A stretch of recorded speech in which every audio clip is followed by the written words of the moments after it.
integrantes del Poder Ejecutivo, mexicanas y mexicanos.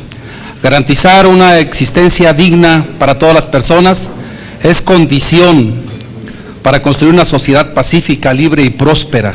Es el requisito indispensable para erradicar una patria justa y auténticamente democrática. Por ello, el Grupo Parlamentario del Partido de la Revolución Democrática acude a este acto de rendición de cuentas con la firme convicción de que es urgente rescatar la igualdad, la justicia social y la vigencia efectiva de los derechos humanos como objetivos esenciales y razón de ser del Estado mexicano.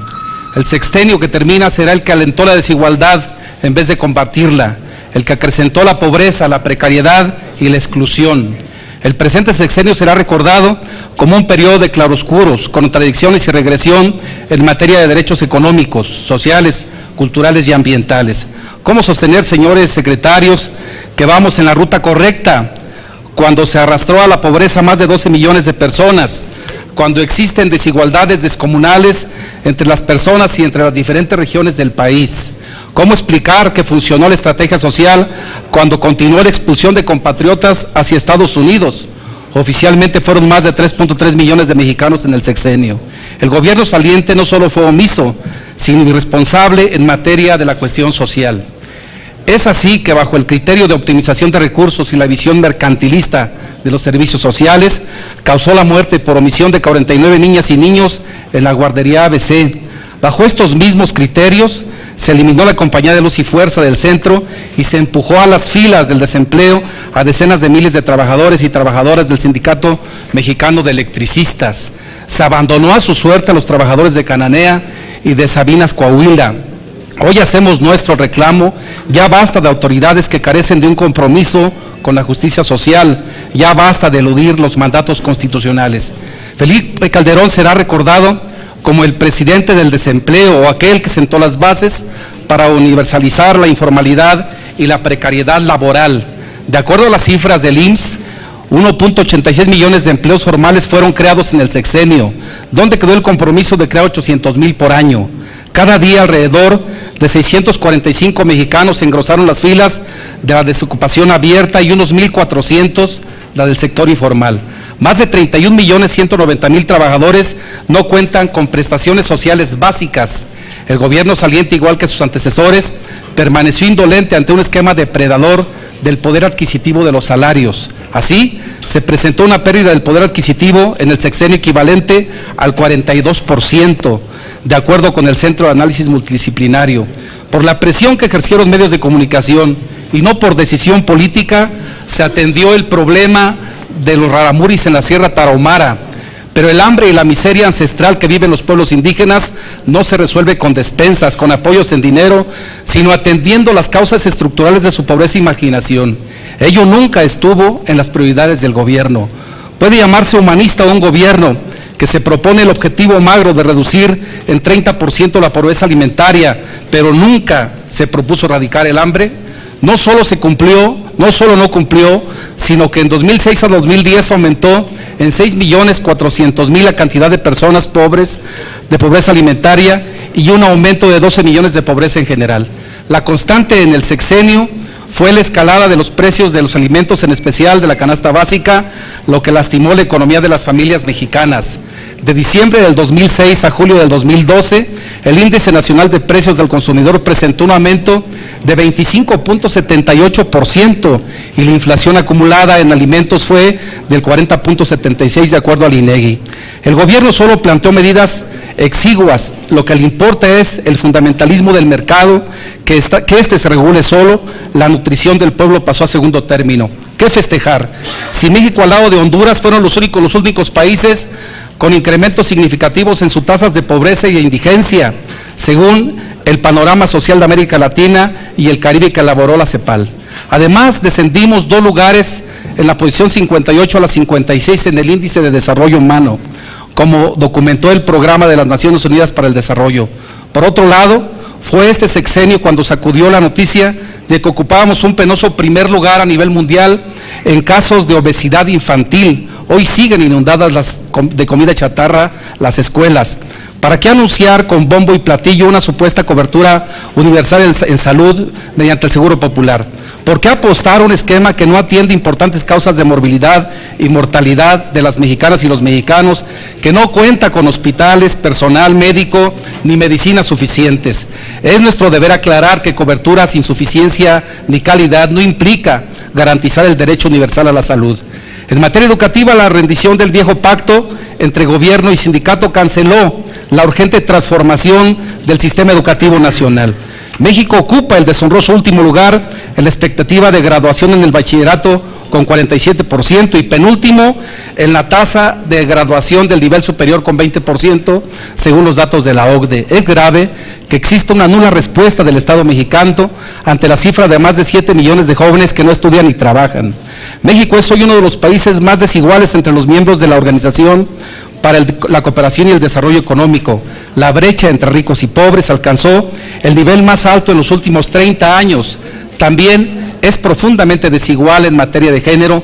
El Estado mexicano ha incumplido diversas recomendaciones de la Convención sobre la eliminación de todas las formas de discriminación contra las mujeres. 82% de los adultos mayores del país viven en pobreza, más de 1.275.000 carece de lo mínimo necesario para sobrevivir. Dentro de este rango, las mujeres se encuentran en estado más grave, pues solo 2 de cada 10 cuentan con una pensión. El gobierno federal incumplió responsabilidades fundamentales con los derechos de las niñas, niños y adolescentes.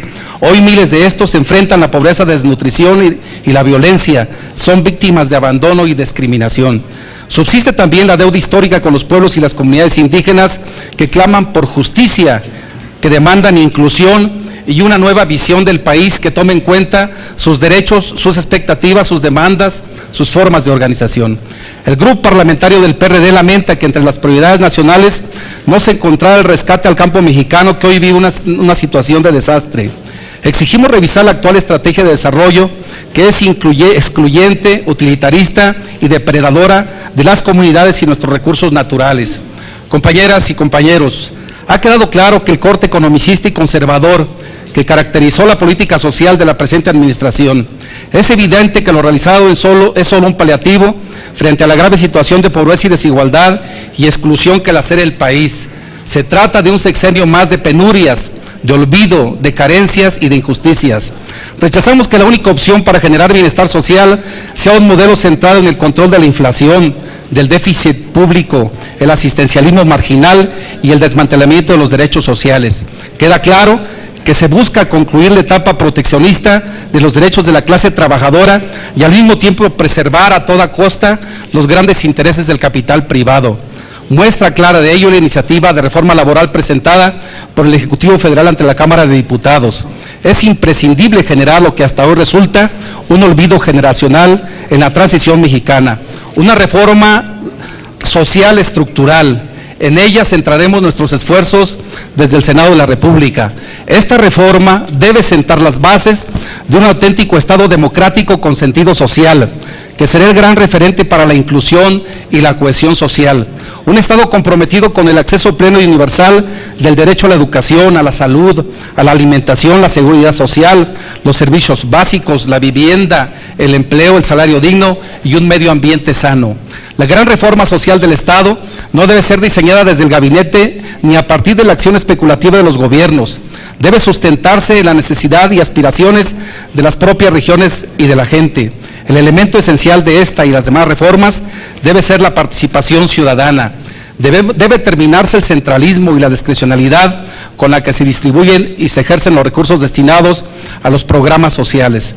Requerimos de un nuevo pacto federal en materia hacendaria que equilibre las capacidades de la Federación, Estados y municipios bajo una visión incluyente y equilibrada del desarrollo nacional. Es preciso un nuevo compromiso de equidad en la coordinación fiscal y una reforma hacendaria sujeta a los propósitos de la política social y no a la inversa. Pugnaremos por construir una verdadera política social, Estado que articule esfuerzos y establezca una programación estratégica, corresponsable e institucional entre los distintos órdenes del gobierno. A México le urge una estrategia mucho más integral que sea a cargo de las enormes disparidades regionales y que logre atacar no solo los efectos, sino las causas que originan la marginación, la pobreza y la exclusión. En ese sentido, pugnaremos por el cumplimiento efectivo de las normas constitucionales en materia de derechos humanos surgidas a partir de la reforma del 2011 en relación a los pactos y tratados internacionales hasta hoy vigentes. Compañeras y compañeros, los mexicanos y las mexicanas exigen un desarrollo que se vea reflejado en inclusión y mejor calidad de vida.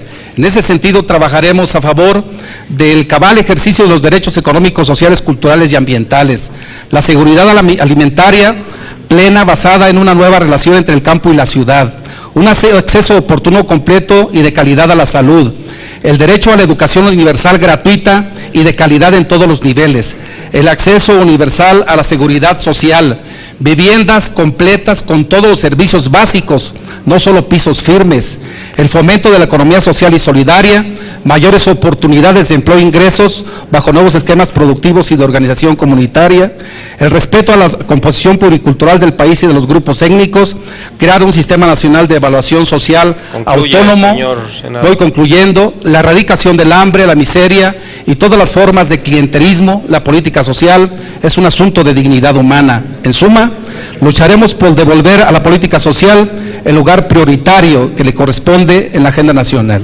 Muchas gracias. Gracias, señor senador. En el turno del grupo parlamentario.